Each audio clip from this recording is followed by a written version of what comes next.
کا اصل چہرہ دکھائے، کوئی سوال کرے، کوئی وڈیروں کے خلاف کڑا ہو تو ان کو مار دیا جاتا ہے، اور خود انسانی حقوق کے اور جمہوریت کے علمبردار بنے ہوئے ہیں۔ نہ تو اسمبلی میں کسی اپوزیشن کو مانتے ہیں، نہ اپوزیشن لیڈر کو تقریر کا موقع، نہ ان ممبران کو کسی کمیٹی کا حصہ، لیکن وہاں پہ بنے بھی ہوئے ہیں اور جمہوریت کے اور انسانی حقوق کے علمبردار بھی پھرتے ہیں۔ تو ایک تو ہم جتنے یہاں پہ افسوسناک واقعے ہو رہے ہیں، اور روزانہ ہم سنتے ہیں کہ کسی نے اگر ویڈیو بنائی اور کوئی غیر قانونی کام ہو رہا تھا تو اس کو اگلے دن مارا جاتا ہے، اگر کوئی وڈیروں کے خلاف آواز اٹھائے تو انہی کے اراکین اس میں شامل ہوتے ہیں، اور وہ ایک معصوم لڑکی ام رباب چانڈیو ہر جگہ پہ انصاف مانگتی پھر رہی ہے، تو وہ واقعہ آپ کے سامنے ہے۔ پھر اس کے ساتھ ایک اور چیز، کراچی کے جو اور سندھ کے ڈیولپمنٹ کے حوالے سے بھی یہاں پہ بات ہوئی کہ وفاقی حکومت کے کیا اقدامات ہیں، اور پھر اس کے بعد سندھ حکومت کیا کر رہی ہے۔ ایک یہ کہ کراچی میں انشاءاللہ جو گرین لائن بس سب سے بڑا مسئلہ یہاں پہ جو ٹرانسپورٹ کا ہے، پبلک ٹرانسپورٹ کا ہے، انشاءاللہ مہینے کے اندر اور چند دنوں میں انشاءاللہ وہ منصوبہ بھی مکمل ہو کہ یہاں پہ کراچی کے لوگوں کے لیے بھی بہترین ٹرانسپورٹ کی سہولت میسر آئے گی۔ اس کے ساتھ جتنے بھی اس وقت ڈیولپمنٹ کے کام ہو رہے ہیں کہ کسی حلقوں میں اگر روڈ کارپٹ ہو رہے ہیں تو وہ وفاقی حکومت کر رہی ہے، باقی تو چھوڑے کہ ان سے تو نالے صاف نہیں ہوتے، اور 3 مرکزی نالے اگر صاف ہوئے تو وہ بھی وفاقی حکومت نے کیے۔ میں مبارکباد پیش کرتا ہوں جو میرے پاس ذمہ داری ہے سڑکوں کی، تو اس میں کراچی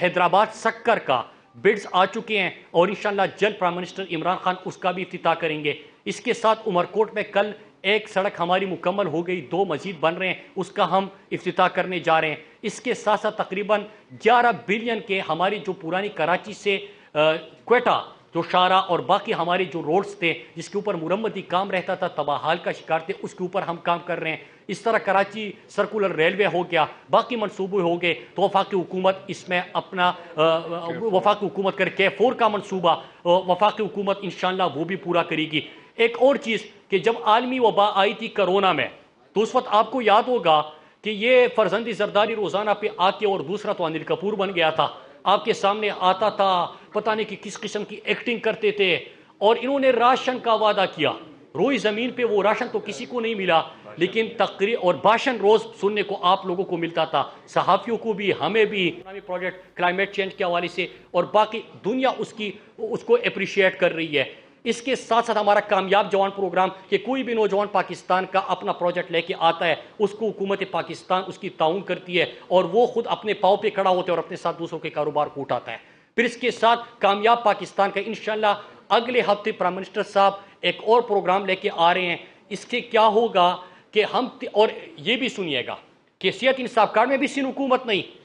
احساس پروگرام جو وفاق نے چلایا 65 ارب سب سے زیادہ ان کو دے دیا، لیکن اب جب مہنگائی کا دنیا میں لہر آئی ہوئی ہے اور ہر صوبہ اپنا شیئر دے رہے، تو ایک صوبے نے انکار کیا ہے، اور وہ صوبہ بھی سندھ ہے۔ سندھ کی حکومت نے انکار کیا، لیکن وفاق کی حکومت اپنا شیئر پھر بھی دے گی۔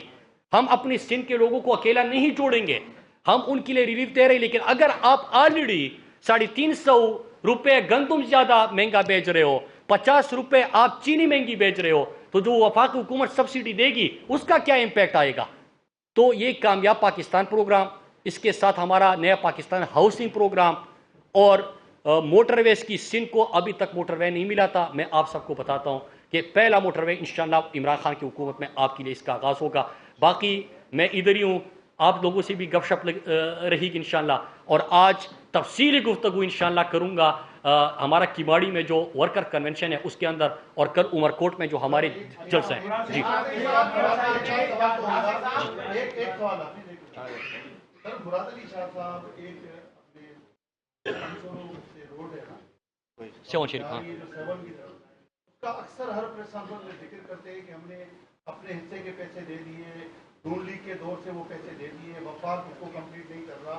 تو یہ کیا کہانی ہے؟ کیونکہ آپ سے ملاقات ایک نہیں ہوتی، تو یہ عوام کا ایک اہم مسئلہ ہے۔ دوسرا، آپ پولیس ریفارمس کی بات کر رہے ہیں، تھوڑا پنجاب میں بھی یہ ریفارمس لائیں۔ کل کا جو سیالکوٹ کا واقعہ ہوا ہے، اس نے تو قوم کی سر جو ہے نا وہ اس میں سال ایڈ کر دیں مناسب صاحب کہ آپ پنجاب جو ہے انہوں نے ایڈمٹ کیا ہے کہ ہم پولیس ریفارم نہیں لا سکے، اور آپ کہہ رہے ہیں کہ لے کر آئے۔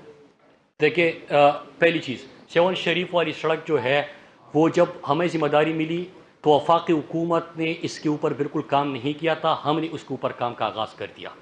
پھر اس کے ساتھ وہاں پہ جو ایکسیڈنٹس وغیرہ ہوتے تھے، لوگ اس کو قاتل روڈ بھی کہتے تھے، موٹر وے پولیس ہم نے پہلی دفعہ اس کو ڈپلائی کی، اور اب ہمارا یہ 7 شریف کی سڑک، ابھی اس کے اوپر علی مدری شیخ صاحب بھی بیٹھے تھے، ہماری اس کے اوپر میٹنگ ہوئی اور جلد یہ تکمیل کی طرف بھی جا رہا ہے اور ہم انشاءاللہ مکمل کریں گے۔ بالکل ٹھیک ہے، 18 تک اس کے اوپر بالکل کام نہیں ہوا تھا، 18 کے بعد جب ہم آئے ہم نے اس کے اوپر کام کا آغاز کر دیا۔ نہ صرف یہ بلکہ اس کے ساتھ جو کراچی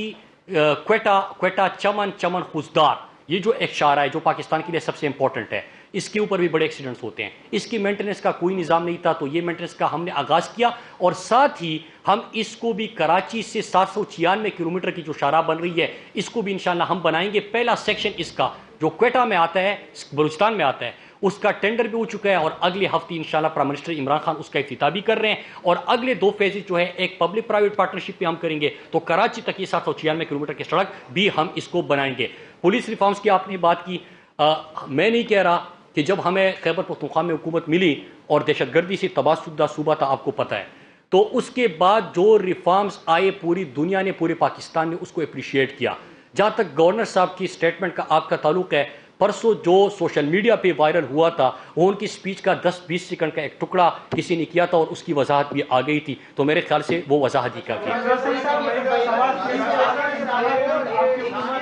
میں بیٹھا ہوا ہوں آرام سے۔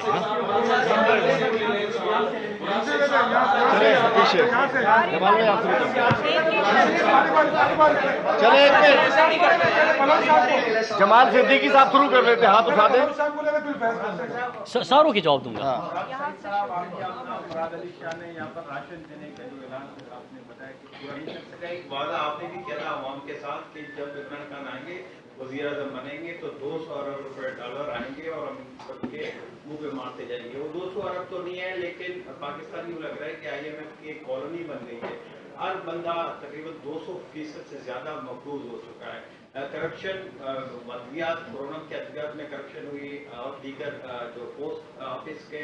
معاملات اس کو بھی ذرا کلیئر کر دیں گے۔ کیا ایک الزام آپ کے اوپر لگتا ہے کہ آپ کی ڈگری جعلی ہے، آپ کے والد نے شاید وہاں سے وہ بھی ذرا کلیئر کر دیں۔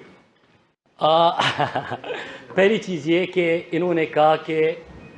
یہ میں پہلی دفعہ پاکستان میں یہ بے شرمی ان لوگوں سے سنتا ہوں کہ نواز شریف کہہ رہا ہے کہ زرداری نے لوٹا، زرداری نے کہا کہ نواز شریف نے لوٹا، پوچھ رہے ہیں کہ مراد کیوں نہیں لے کے آیا۔ زرداری بھی مان رہا ہے کہ آپ نے لوٹا، یہ کہہ رہا ہے کہ آپ نے لوٹا، تو میری 20 منٹ کی تقریر ہے پوری، اس کو سنیے گا، آج تک کسی نے وہ پوری نہیں چلائی۔ نمبر 1 کہ زرداری نے بھی لوٹا، بالکل میں مانتا ہوں، نواز شریف نے بھی لوٹا، سویس بینک میں کس کے اکاؤنٹس ہے، سرے محل کس کا ہے، ایون فیلڈ کے اپارٹمنٹس کس کے ہیں، لیکن بے شرمی دیکھیے ہمیں کہہ رہے کہ آپ نہیں لے کے رہے، تو آپ تو دوائی لینے گئے تھے لندن، آج تک واپس نہیں آئے، آپ کو بھی واپس لے کے آئیں گے اور وہ سب کریں گے۔ دوسری بات یہ کہ میرے والے سے آپ نے سوال کیا تو اس کا تو اتنا مطلب ہے کہ کورٹ گیا تھا، کورٹ میں کیس جیت گیا تھا، اور آپ کو پتہ ہونا چاہیے۔ اور تیسرا یہ کہ ان کی دونوں جماعتوں کی یہی خواہش ہے کہ پیپلز پارٹی کہتی ہے کہ بلاول کی طرح، اور دوسرے جو نواز شریف ہے وہ خود کرپٹ ہے تو دوسروں کو بھی اسی طرح ثابت کر دے، اس طرح ممکن نہیں ہے۔ چور جو ہے وہ پوری پاکستان کو پتہ ہے سند یافتہ چور ہے، اور تحریک انصاف جو ہے وہ عمران خان کی جماعت ہے جو صادق اور امین سرٹیفائیڈ ہے۔ جس طرح وہ سند یافتہ چور اور ڈاکو ہے، اس طرح ہمارا لیڈر سند یافتہ، صادق اور امین ہے، اور ہم ان کے کارکنان ہیں۔ پھر اس کے بعد آپ نے پوسٹ آفس کا سوال کیا، سوال تو نہیں تھا لیکن ذکر کیا۔